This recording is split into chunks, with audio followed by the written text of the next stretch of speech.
الذين استكبروا من قومه لنخرجنك يا شعيب والذين آمنوا معك من قريتنا أو لتعودن في ملتنا قال أفلو كنا كارهين قد افترينا على الله كذبا إن عدنا في ملتكم بعد إذ نجانا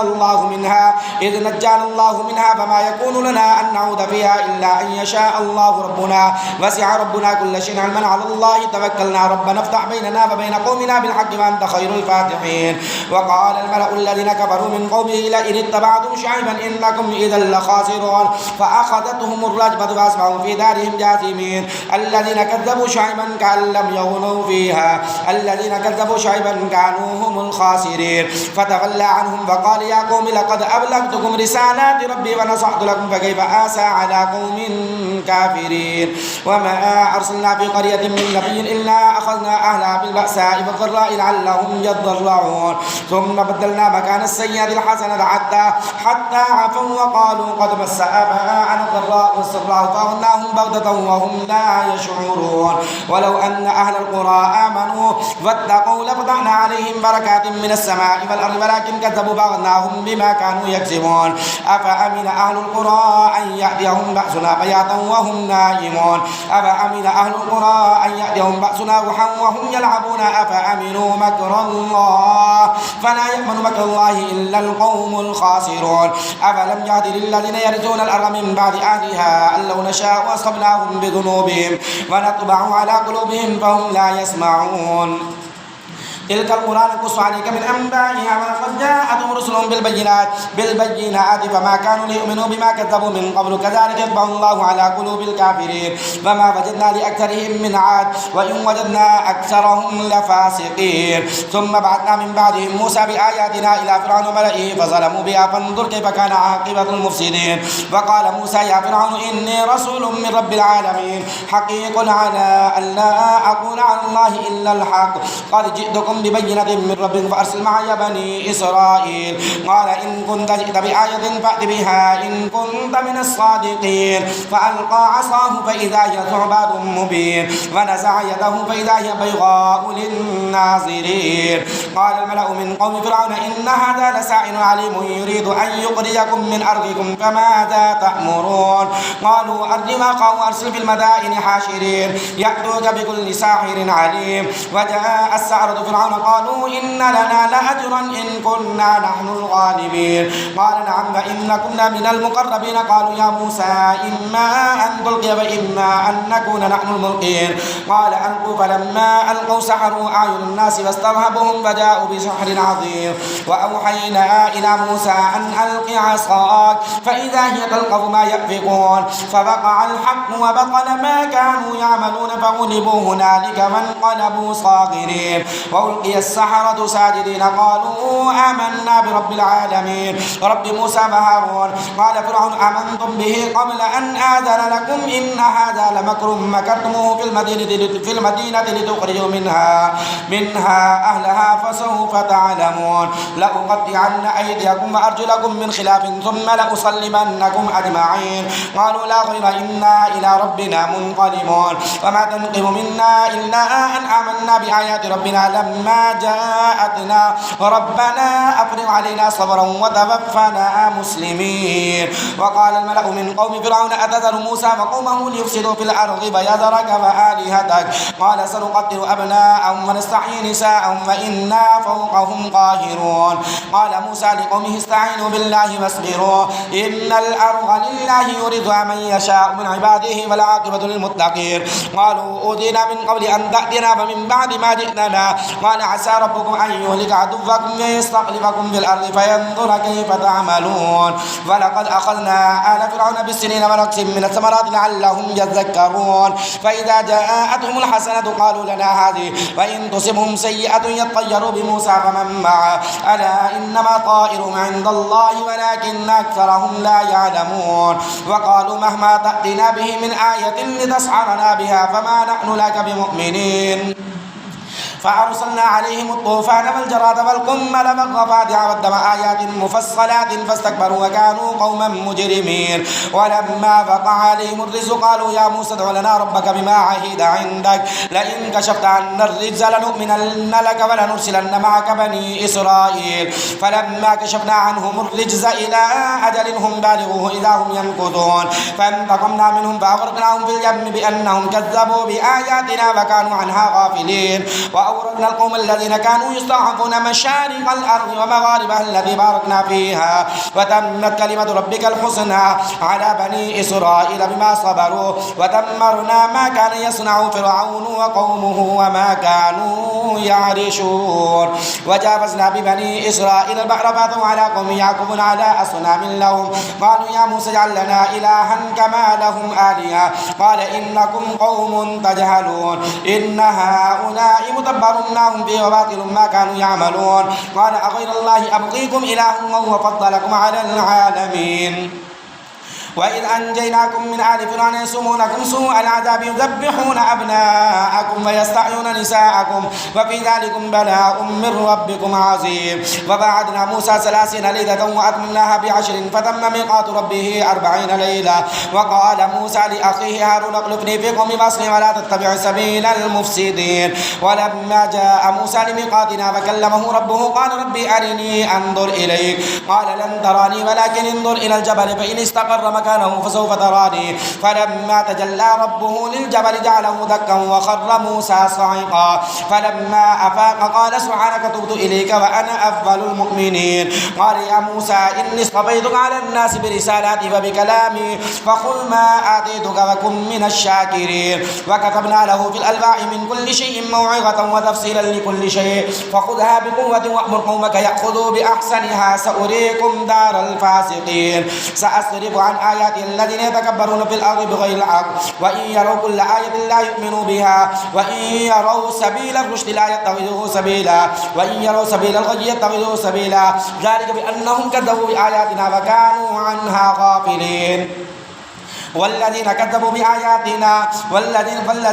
بآياتنا ولقاء الآخرة حبطت أعمالهم هل يجزون إلا ما كانوا يعملون. واتخذ قوم موسى من بعده من حليهم عجلا جسدا له خوار ألم يروا أنه لا يكلمهم ولا يهديهم إليه سبيلا اتخذوه وكانوا ظالمين ولا يهديهم سبيلا اتخذوه وكانوا ظالمين. ولما سقط في أيديهم ورأوا أنهم قد ضلوا قالوا لئن لم يرحمنا ربنا ويغفر لنا لنكونن من الخاسرين. ولما رجع موسى إلى قومه غضبان أسفا قال بئس ما خلفتموني من بعدي أعجلتم أمر ربكم ألقى الألواح فأخذ برأس أخيه يجره إليه قال ابن إن القوم استضعفوني وكادوا يقتلونني فلا تشمت بي الأعداء ولا تجعلني مع القوم الظالمين. قال رب اغفر لي ولأخي وأدخلنا في رحمتك وأنت أرحم الراحمين. إن الذين اتخذوا العجل سينالهم غضب من ربهم وذلة في الحياة الدنيا وكذلك نجزي المفترين. والذين عملوا السيئات ثم تابوا من بعدها وآمنوا إن ربك من بعدها لغفور رحيم. ولما سكت عن موسى الغضب أخذ الألواح وفي نسختها هدى ورحمة للذين هم لربهم يرهبون. واختار موسى قومه 70 رجلا لميقاتنا فلما أخذتهم الرجفة قال رب لو شئت أهلكتهم من قبل وإياي أتهلكنا بما فعل السفهاء منا إن هي إلا فتنتك تضل بها من تشاء وتهدي من تشاء أنت ولينا فاغفر لنا وارحمنا وأنت خير الغافرين. واكتب لنا في هذه الدنيا حسنة وفي الآخرة إنا هدنا إليك. قال عذابي أصيب به من أشاء ورحمتي وسعت كل شيء فسأكتبها للذين يتقون ويؤتون الزكاة والذين هم بآياتنا يؤمنون. الذين يتبعون الرسول النبي الأمي الذي يجدونه مكتوبا عندهم في التوراة والإنجيل يأمرهم بالمعروف وينهاهم عن المنكر ويحل لهم الطيبات ويحرم عليهم الخبائث ويضع عنهم إصرهم والأغلال التي كانت عليهم. فالذين آمنوا به وعزروه ونصروه واتبعوا النور الذي أنزل معه أولئك هم المفلحون. قل يا أيها الناس إني رسول الله إليكم جميعا الذي له ملك السماوات والأرض لا إله إلا هو يحيي ويميت فآمنوا بالله ورسوله النبي الأمي الذي يؤمن بالله وكلماته فاتبعوه لعلكم تهتدون ومن قوم موسى أمة يهدون بالحق فبه يعدلون وقطعناهم 12 أسباطا أمما وأوحينا إلى موسى إذ استلقاه قومه أن اضرب بعصاك الحجر فانبجست منه 12 عينا قد علم كل أناس مشربهم كلوا واشربوا من رزق الله ولا تعثوا في الأرض مفسدين فظللنا عليهم الغمام وأنزلنا عليهم المن والسلوى وقطعناهم 12 أسباطا أمما وأوحينا إلى موسى إذ استسقاه قومه أن اضرب بعصاك الحجر فانبجست منه 12 عينا قد علم كل أناس مشربهم وظللنا عليهم الغمام وأنزلنا عليهم المن والسلوى كلوا من طيبات ما رزقناكم وما ظلمونا ولكن كانوا أنفسهم يظلمون وإذ قيل لهم اسكنوا هذه القرية فكلوا منها حيث شئتم وقولوا حطة وادخلوا الباب سجدا نغفر لكم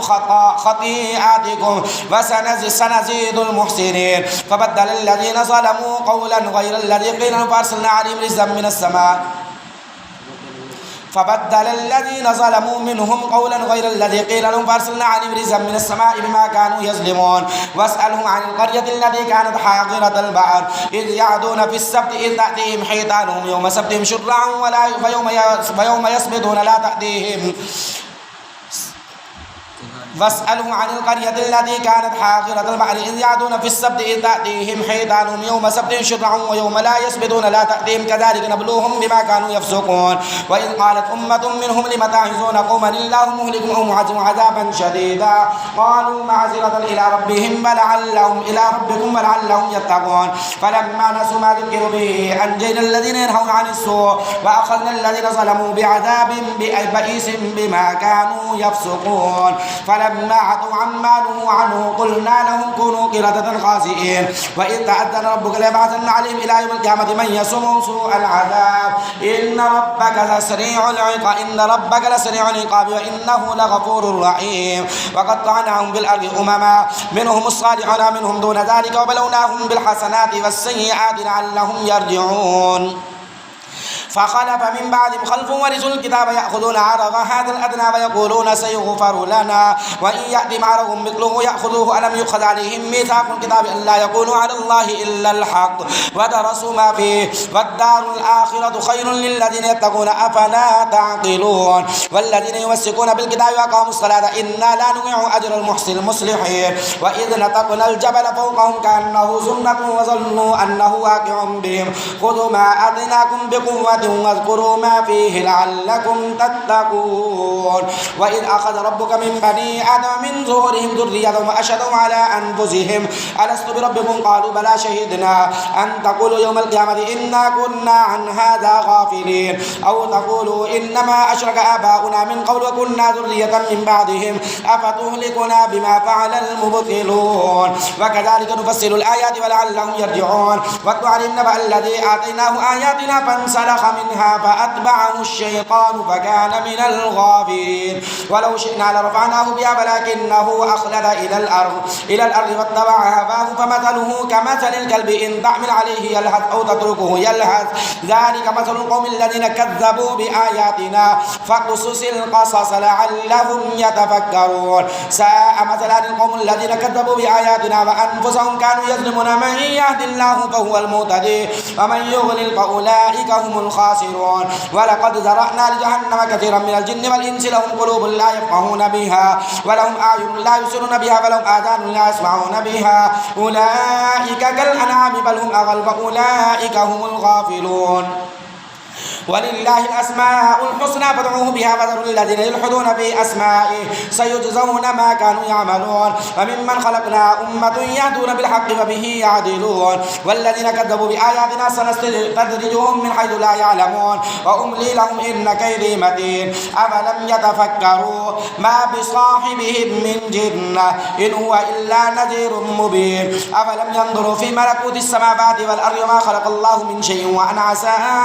أن يكون قد اقترب أجلهم فبأي حديث بعده يؤمنون من يضلل الله فلا هادي له ويذرهم في طغيانهم يعمهون يسألونك عن الساعة أيان مرساها قل إنما علمها عند ربي لا يجليها لوقتها إلا هو ثقلت في السماوات والأرض لا تأتيكم إلا بغتة يسألونك كأنك حفي عنها قل إنما علمها عند الله ولكن أكثر الناس لا يعلمون قل لا أملك لنفسي نفعا ولا ضرا إلا ما شاء الله ولو كنت أعلم الغيب لاستكثرت من الخير وما مسني السوء إن أنا إلا نذير وبشير لقوم يؤمنون هو الذي خلقكم من نفس واحدة وجعل منها زوجها ليسكن إليها فلما تغشاها حملت